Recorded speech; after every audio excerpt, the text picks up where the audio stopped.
Good morning friends, મજામાં ને?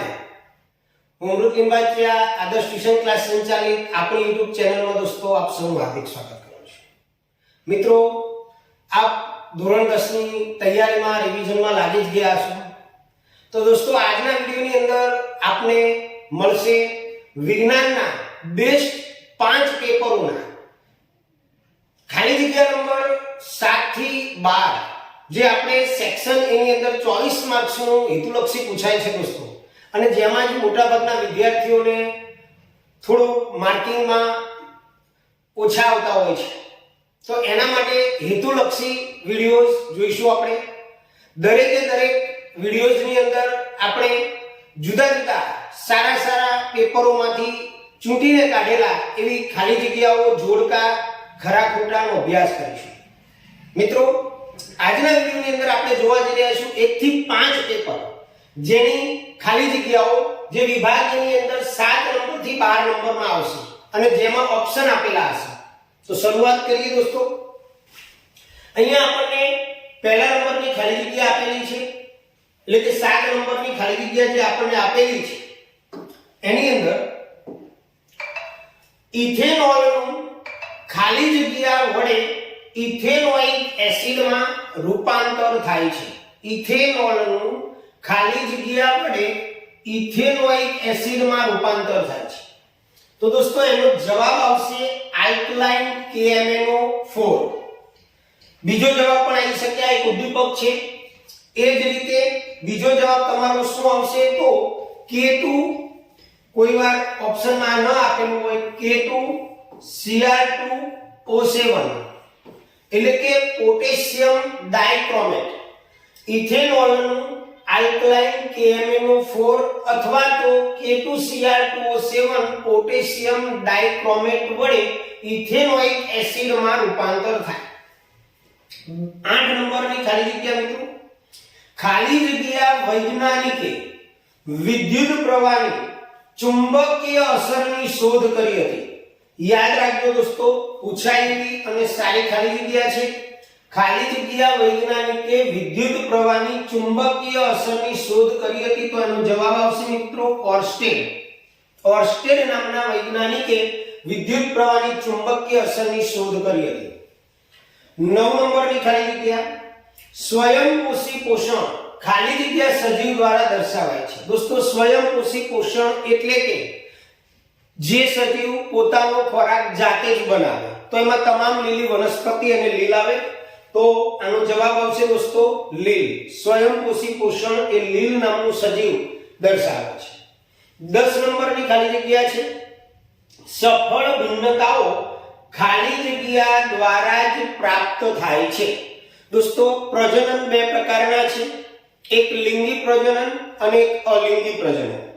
તો અલિંગી પ્રજનનની અંદર એક જ પિતૃ ભાગ લેતો હોય છે, તો એની અંદર ભિન્નતાઓ ઓછી જોવા મળે, પરંતુ લિંગી પ્રજનનની અંદર ભિન્નતાઓ વધારે જોવા મળે. તો સફળ ભિન્નતાઓ એ લિંગી પ્રજનન, જવાબ આવશે લિંગી પ્રજનન દ્વારા જ પ્રાપ્ત થાય. ઓકે, નેક્સ્ટ 11 નંબરની ખાલી જગ્યા છે દોસ્તો કે અંતર્ગોળ અરીસાના વક્રતા કેન્દ્ર પર જો વસ્તુને મૂકવામાં આવે, ધ્યાન રાખજો, વસ્તુ ક્યાં મૂકેલી છે? તો વક્રતા કેન્દ્ર C ઉપર. તો એનું પ્રતિબિંબ ખાલી જગ્યા સ્થાને રચાશે, એટલે કે પ્રતિબિંબનું સ્થાન જોવાનું છે.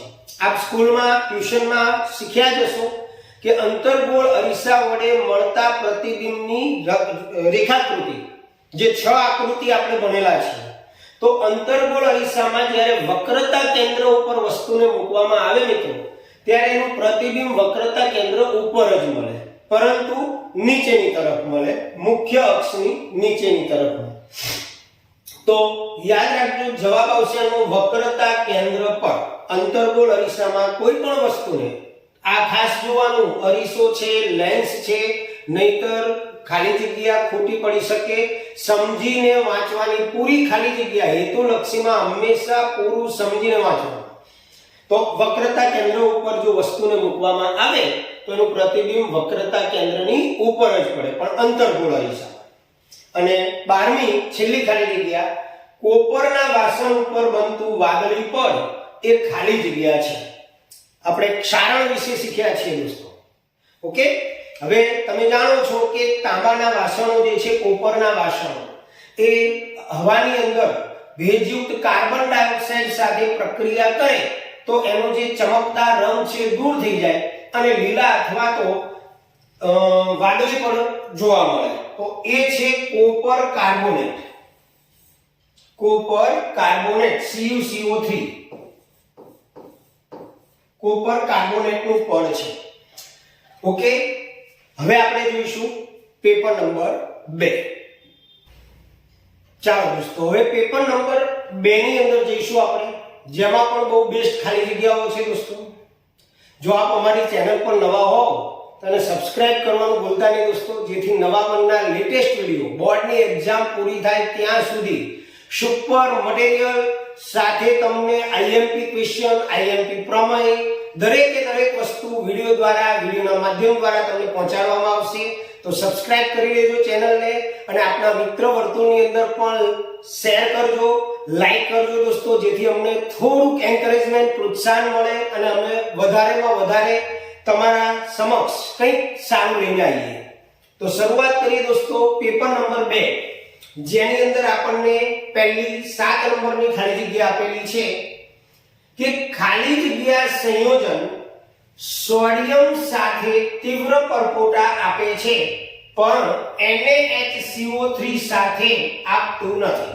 બરોબર, તો આનો જવાબ દોસ્તો આવશે ઇથેનોલ. ઇથેનોલ જે છે એ સોડિયમ સાથે તીવ્ર પરપોટા આપે પરંતુ NaHCO3 સાથે આપતું નથી. ત્યાર પછી 8 નંબરની ખાલી જગ્યા છે લાલ રંગ ખાલી જગ્યા વાયર સૂચવે છે. દોસ્તો આપણે વિદ્યુતની અંદર શીખીને આયા 3 રંગ, બરોબર, તો એમાં લાલ વાયર જે છે એ પોઝિટિવ લાઈન વાયર જેને કહેવાય, તો એ પોઝિટિવ વાયર સૂચવે છે. ત્યાર પછી 9 નંબરની ખાલી જગ્યા છે એમાઇલેજ ઉત્સેચક. કયો ઉત્સેચક? એમાઇલેજ. એ ખાલી જગ્યામાં હોય, પિત્તરસમાં હોય, લાળમાં હોય કે આંતરરસમાં હોય. કોમેન્ટમાં જવાબ આપજો દોસ્તો 100%. તો એમાઇલેજ ઉત્સેચક શેમાં હોય? તો એમાઇલેજ ઉત્સેચક દોસ્તો લાલ રસની અંદર હોય, જેને ટાઇલિન પણ કહેવામાં આવે છે. બરોબર, યાદ રાખજો. એમાઇલેજ ઉત્સેચક એ લાલ રસની અંદર હોય, જે મુખમાં લાળ ઉત્પન્ન થાય એની અંદર હોય ને એનું કામ શું છે? તો સ્ટાર્ચ જે છે એનું શર્કરામાં રૂપાંતર કરવાનું છે. ત્યાર પછી અલિંગી પ્રજનન કરતા લિંગી પ્રજનનમાં, અલિંગી પ્રજનન કરતા લિંગી પ્રજનનમાં વધુ ખાલી જગ્યા ઉત્પન્ન થાય. હમણાં જ આપણે પહેલા પેપરમાં જોયું કે લિંગી પ્રજનનની અંદર દોસ્તો આપણે જાણીએ છીએ કે ભાઈ 2 નર અને માદા 2 જણ હોય અને એટલા માટે એમાં ભિન્નતાઓ વધારે હોય.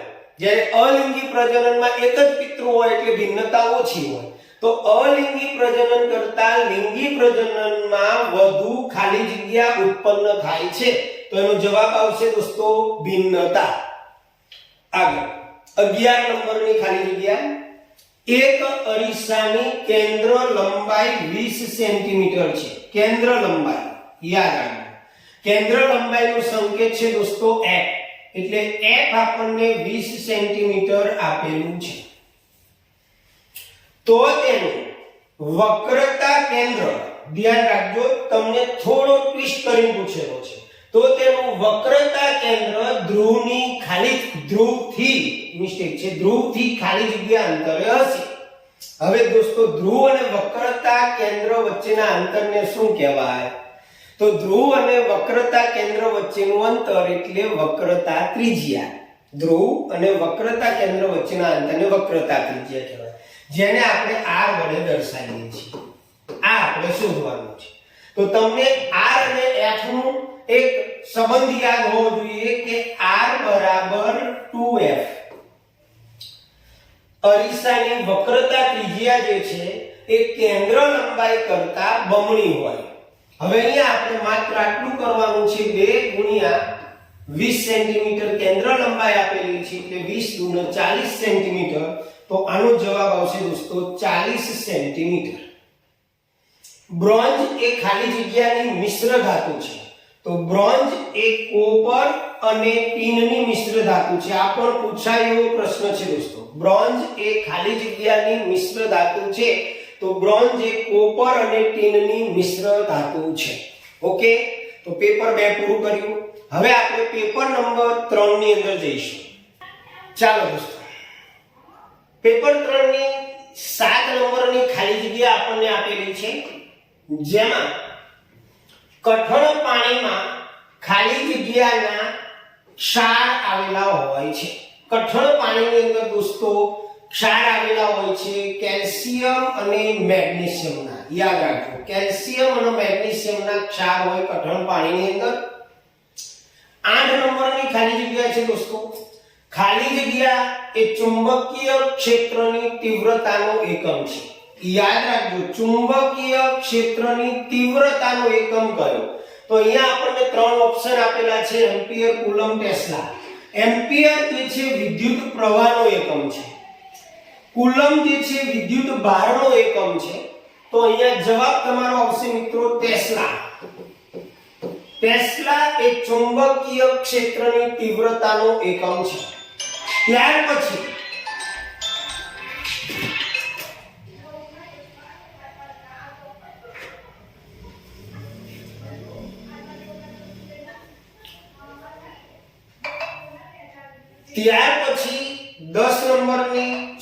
નવ નંબરની ખાલી જગ્યા કે રુધિર શરીરમાંથી ખાલી જગ્યાને વાયુ કોષ્ઠમાં મુક્ત કરવા લાવે છે. યાદ રાખજો, રુધિર એ આપણા શરીરની અંદરથી કઈ વસ્તુને વાયુ કોષ્ઠની અંદર મુક્ત કરવા લાવે છે? 3 ઓપ્શન છે: કાર્બન ડાયોક્સાઇડ, ઓક્સિજન અને હાઇડ્રોજન. દોસ્તો હાઇડ્રોજન તો કદાપી આવશે જ નહીં. હવે આપણી પાસે 2 ઓપ્શન છે. તો આપણે શરીરમાંથી બહાર શું કાઢીએ? Carbon dioxide. તો રુધિર જે છે એ આપણા શરીરમાંથી કાર્બન ડાયોક્સાઇડને વાયુ કોષ્ઠ એટલે કે ફેફસાની અંદર આવેલા વાયુ કોષ્ઠમાં મુક્ત કરવા લાવે છે. તો આનો જવાબ આવશે કાર્બન ડાયોક્સાઇડ. 10 નંબરની ખાલી જગ્યા મિત્રો. કોઈ એક લક્ષણ માટે એકથી વધુ કારકો જવાબદાર હોય તો તેને ખાલી જગ્યા કહે છે. દોસ્તો આનો જવાબ આવશે વૈકલ્પિક કારકો. નેક્સ્ટ 11 નંબરની ખાલી જગ્યા કે સમતલ અરીસાની કેન્દ્ર લંબાઈ ખાલી જગ્યા હોય છે. સમતલ અરીસાની કેન્દ્ર લંબાઈ અનંત હોય. સમતલ અરીસો આપણા ઘરે જે અરીસો વપરાય છે એ અરીસાની કેન્દ્ર લંબાઈ જે છે અનંત હોય છે.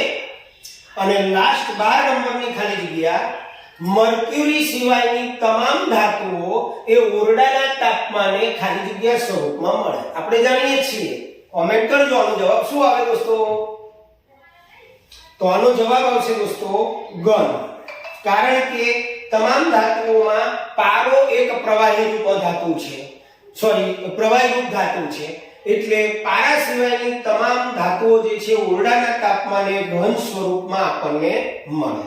તો આ થયું દોસ્તો પેપર નંબર 3. હવે આપણે પેપર 4 ની અંદર જઈએ.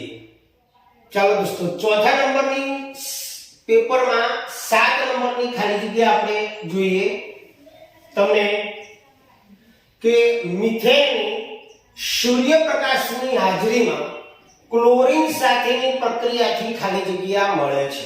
યાદ રાખજો, મિથેનની સૂર્યપ્રકાશની હાજરીમાં ક્લોરીન સાથેની પ્રક્રિયા. તો પહેલા તો આપણને ખબર હોવી જોઈએ કે આ પ્રક્રિયા શું છે. દોસ્તો મિથેન એટલે CH4. આ મિથેનની ક્લોરીન વાયુ સાથેની પ્રક્રિયા એટલે Cl2. સૂર્યપ્રકાશની હાજરી એનાથી આપણને શું મળે? તો અહીંયા આપણને મળશે દોસ્તો એક તો ક્લોરોમિથેન CH3Cl અને એક હાઇડ્રોક્લોરિક એસિડ HCl. આ પ્રક્રિયા છે દોસ્તો. અહીંયા ક્લોરીનના જે 2 પરમાણુઓ છે એમાંથી એક ક્લોરીનના પરમાણુએ હાઇડ્રોજનને દૂર કર્યો છે દોસ્તો. એટલે કે એક પ્રકારની વિસ્થાપન પ્રક્રિયા છે. મિથેનની સૂર્યપ્રકાશની હાજરીમાં, યાદ રાખજો દોસ્તો, મિથેનની ક્લોરીન સાથે પ્રક્રિયા કરવાની છે સૂર્યપ્રકાશની હાજરીમાં. તો આપણને શું મળે? તો CH3Cl ક્લોરોમિથેન મળે છે. આ એનું સમીકરણ છે. બીજું 8 નંબરની ખાલી જગ્યામાં જઈએ દોસ્તો, કે વિદ્યુત પ્રવાહ ધારિત તારથી ઉદ્ભવતું ચુંબકીય ક્ષેત્ર એ તેના લંબ અંતરને ખાલી જગ્યા હોય છે. વિદ્યુત પ્રવાહ ધારિત તારથી ઉદ્ભવતું ચુંબકીય ક્ષેત્ર એ તેના લંબ અંતરને વ્યસ્ત પ્રમાણમાં હોય દોસ્તો. જેમ અંતર વધે એમ ચુંબકીય ક્ષેત્રમાં ઘટાડો થાય અને જેમ અંતર ઘટે એમ ચુંબકીય ક્ષેત્ર વધે, એટલે વ્યસ્ત પ્રમાણમાં હોય. 9 નંબરની ખાલી જગ્યા દોસ્તો, કે ખાલી જગ્યાની દિવાલ જાડી અને સ્થિતિસ્થાપક હોય છે. ખાલી જગ્યાની દિવાલ જાડી અને સ્થિતિસ્થાપક હોય છે. આનો જવાબ તો તમને આવડતો જ હશે. જો ચાલો કોમેન્ટ કરો, આનો જવાબ શું આવશે? તો આનો જવાબ દોસ્તો આવશે ધમની. કારણ કે શરીરમાં હૃદયમાંથી શરીર તરફ, શરીરના જુદા જુદા અંગો તરફ જે રુધિર લઈ જાય એ નળીને આપણે ધમની કહીએ છીએ, અને એની અંદર રુધિરનું દબાણ, પ્રેશર વધારે હોય એટલે એની જે દિવાલ છે જાડી અને સ્થિતિસ્થાપક હોય છે. 10 નંબરની ખાલી જગ્યા, આનુવંશિકતા ખાલી જગ્યા પર નિર્ભર છે. આનુવંશિકતા એટલે કે આપણને વારસાગત જે લક્ષણો મળે એ ખાલી જગ્યા ઉપર નિર્ભર છે, આધારિત છે. પ્રથમ પેઢી, બીજી પેઢી કે પિતૃ પેઢી? તો આનો જવાબ દોસ્તો આવશે પિતૃ પેઢી ઉપર નિર્ભર છે. 11 નંબરની એકદમ સિમ્પલ ખાલી જગ્યા છે, કે પાણી ભરેલા કાચના ગ્લાસમાં અંશતઃ ડૂબાડેલ પેન્સિલ, એટલે કે અડધી પાણીમાં ડૂબાડેલી હોય, અડધી પાણીની બહાર હોય. કાચનો ગ્લાસ અડધો ભરેલો હોય તો એમાં ડૂબાડેલી પેન્સિલ આપણને વાંકી દેખાય છે દોસ્તો. તો આનું કારણ ખાલી જગ્યા જેવી પ્રકાશીય ઘટના છે. 3 ઓપ્શન આપણને આપેલા છે: પ્રકીર્ણન, વિભાજન કે વક્રીભવન. આ બી તમને ખ્યાલ હશે, વક્રીભવન આવે. ઓકે, તો આનો જવાબ આવશે વક્રીભવન. અને 12 નંબરની ખાલી જગ્યા, લોખંડ પર ઝીંકનું પડ લગાડવાની પ્રક્રિયાને ખાલી જગ્યા કહે છે. લોખંડની ઉપર એનાથી વધારે સક્રિય ધાતુ ઝીંકનું પડ લગાડવાની પ્રક્રિયાને ગેલ્વેનાઇઝેશન કહેવામાં આવે છે, અને એવા લોખંડને આપણે ગેલ્વેનાઇઝ્ડ લોખંડ કહીએ છીએ. ઓકે દોસ્તો, તો હવે પછી આપણે જઈશું પેપર નંબર 5 ની અંદર. ચાલો દોસ્તો, પેપર નંબર 5 માં આપણે પહોંચી ગયા છીએ. દોસ્તો, વિડિયોને સ્કીપ ન કરતા, કારણ કે બહુ જ મહેનત કરી અને ખૂબ જ બેસ્ટ ક્વોલિટીના સારા પેપરોમાંથી ખાલી જગ્યા લાવ્યા છે. એની પાછળ ઘણી મહેનત પડે, એટલે તમે આને બહુ જ ધ્યાનથી કોન્સન્ટ્રેશન કરી, બીજી બાબતો ઉપર હવે ધ્યાન નહીં આપવાનું. માત્ર 2 મહિના જેવો જ સમય રહ્યો છે તમારી પાસે, તો બરોબર પ્રેક્ટિસ કરજો, નોંધી લેજો, અને ટૂંક સમયમાં આપણે એને ઇન્સ્ટાગ્રામ ઉપર પણ આની PDF તમને મોકલીશું. તો શરૂઆત કરીએ પેપર 5 ની અંદર.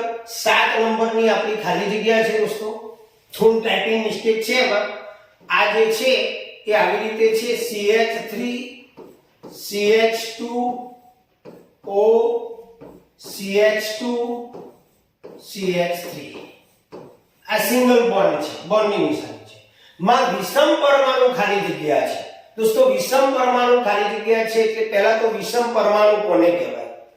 તો જે તત્વ હાઇડ્રોકાર્બન શૃંખલાની અંદર, હાઇડ્રોકાર્બન શૃંખલામાં જે તત્વ એક અથવા વધુ હાઇડ્રોજનનું વિસ્થાપન કરતું હોય તો એવા તત્વને આપણે વિષમ પરમાણુ કહીએ. તો આનો જવાબ છે દોસ્તો O આવશે, ઓક્સિજન. ઓકે, ત્યાર પછી 8 નંબરની ખાલી જગ્યા છે, ગજિયા ચુંબકની ક્ષેત્ર રેખાઓ ખાલી જગ્યા હોય છે. દોસ્તો, આપણે ગજિયા ચુંબકની આકૃતિ તમે દોરી હશે સ્કૂલમાં, કે ગજિયા ચુંબકની અંદર એની ક્ષેત્ર રેખાઓની લાક્ષણિકતાઓ વાળો પ્રશ્ન છે, અથવા તો એની આકૃતિ આવી રીતની આવે.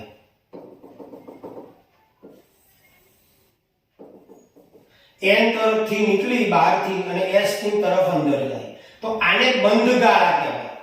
તો ગજિયા ચુંબકની જે ક્ષેત્ર રેખાઓ છે એ બંધ ગોળા રચે દોસ્તો. આનો જવાબ આવશે બંધ ગોળા. ચાલો થોડું આપણે ક્લીન કરી નાખીએ. આગળ 9 નંબરની ખાલી જગ્યા. વનસ્પતિના હવાઈ ભાગો દ્વારા બાષ્પ સ્વરૂપમાં પાણીનો વ્યય થાય છે. આ પ્રક્રિયાને ખાલી જગ્યા કહેવાય. વનસ્પતિના હવાઈ ભાગો દ્વારા, તો હવાઈ ભાગો એટલે પર્ણ આવે, તો પર્ણ દ્વારા બાષ્પ સ્વરૂપમાં પાણી વાતાવરણની અંદર ગુમાવવામાં આવે છે. તો આ ક્રિયાને શું કહેવાય દોસ્તો? ખ્યાલ છે તો કોમેન્ટ 100% કરજો. આનો જવાબ આવશે દોસ્તો બાષ્પોત્સર્જન. વનસ્પતિના હવાઈ ભાગો દ્વારા બાષ્પ સ્વરૂપમાં જે પાણીનો વ્યય થાય છે તેને બાષ્પોત્સર્જન કહેવાય. 10 નંબરની ખાલી જગ્યા દોસ્તો, કે કોઈ એક લક્ષણને ધ્યાનમાં રાખી કરવામાં આવતા પ્રયોગને ખાલી જગ્યા કહેવામાં આવે છે. એક જ લક્ષણ, તો એને કહેવાય એક સંકરણ. ઓકે. 11 નંબરનો પ્રશ્ન. વક્રી ભવનાંકનો એકમ ખાલી જગ્યા છે. દોસ્તો વક્રી ભવનાંકનો એકમ ઘણા બધા વિદ્યાર્થીઓ કંઈ ને કંઈ લખીને આવે પણ વક્રી ભવનાંક જે છે એક સાદો અંક છે, એટલે વક્રી ભવનાંકને કોઈ એકમ નથી, એટલે એકમ રહિત થશે. વક્રી ભવનાંક એકમ રહિત છે અને કોઈ જ એકમ નથી. અને લાસ્ટ ખાલી જગ્યા 12મી, કે કાર્બનનું બહુરૂપ ખાલી જગ્યાએ વિદ્યુતનું શું વાહક છે? કાર્બનના 3 બહુરૂપો છે દોસ્તો, ગ્રેફાઇટ, હીરો અને ફુલરેન. તો એમાંથી કયું બહુરૂપ એ વિદ્યુતનું સુવાહક છે? તો કાર્બનનું ગ્રેફાઇટ જે છે દોસ્તો, એ ગ્રેફાઇટ વિદ્યુતનું સુવાહક છે. ઓકે. તો અહીંયા આપણે આજના વિડિયોની અંદર 5 પેપરોની ખૂબ જ મોસ્ટ આઈએમપી ખાલી જગ્યાઓનો અભ્યાસ કર્યો છે. આપણા મિત્ર વર્તુળમાં 100% અને શેર કરજો, જેથી વધુમાં વધુ વિદ્યાર્થીઓ જોઈ અને કંઈક સારું એવું રિઝલ્ટ એમની ઇમ્પ્રૂવ થઈ શકે. હવે મળીશું નેક્સ્ટ વિડિયોમાં, જેમાં પેપર 6 થી 10 ની આપણે આ જ રીતે ખાલી જગ્યાઓનો અભ્યાસ કરીશું. દોસ્તો આપને અમારું કામ ગમે તો લાઈક અને શેર જરૂર કરજો, જેથી વધુમાં વધુ વિદ્યાર્થીઓ લાભ લઈ શકે. અને જો આપ અમારી ચેનલ પર નવા હો દોસ્તો તો સબસ્ક્રાઇબ કરજો, અમને પણ પ્રોત્સાહન મળશે અને બેસ્ટ ક્વોલિટીના વિડિયો, બેસ્ટ ક્વોલિટીનું મટીરીયલ આપના સુધી પહોંચાડતા રહીશું. જય સ્વામિનારાયણ.